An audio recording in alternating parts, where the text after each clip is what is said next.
আসসালামু আলাইকুম প্রিয় দর্শক, আপনারা জানেন গতকালকে বাদ জুমা আড়াইটার কাছাকাছি সময় আমাদের বৈষম্য বিরোধী আন্দোলনের আমাদের জুলাই সন্তান ওসমান হাদি গুলিবিদ্ধ হয়েছে। সন্ত্রাসীরা তাকে অত্যন্ত সুপরিকল্পিতভাবে একেবারে খুবই কাছ থেকে তার মাথায় হত্যার উদ্দেশ্যে গুলি করে। গুলি করার সঙ্গে সঙ্গেই তার পাশে তিনি রিকশা যাচ্ছিলেন, তার পাশের সিটে বসে থাকা তার সহকারী তাকে ঢাকা মেডিকেল কলেজ হাসপাতালে নিয়ে যান। ডাক্তাররা দ্রুত তাকে অপারেশন করেন এবং এখন পর্যন্ত তিনি বেঁচে আছেন। তবে আদৌ উনি বাঁচবেন কি না বা উনি সুস্থ হয়ে আমাদের মাঝে ফিরে আসবে কি না, এটা একমাত্র আল্লাহ তাআলাই বলতে পারে। তবে সমগ্র দেশবাসী আজ হাদির জন্য দোয়া করছে।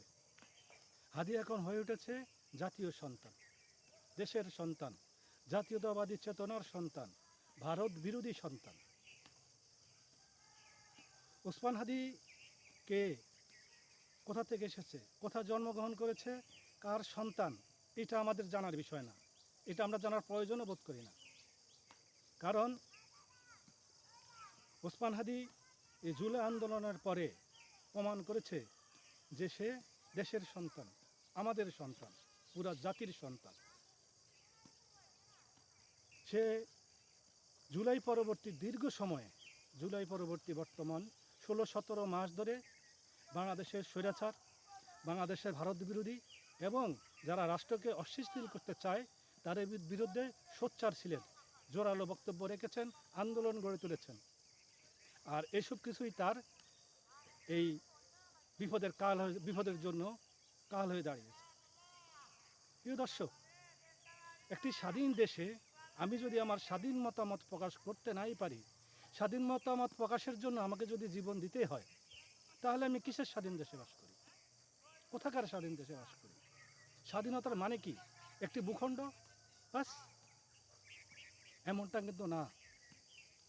স্বাধীনতার মানে হচ্ছে স্বাধীনতা, এটার কোনো ব্যাখ্যা নাই, বিশ্লেষণ নাই। কিন্তু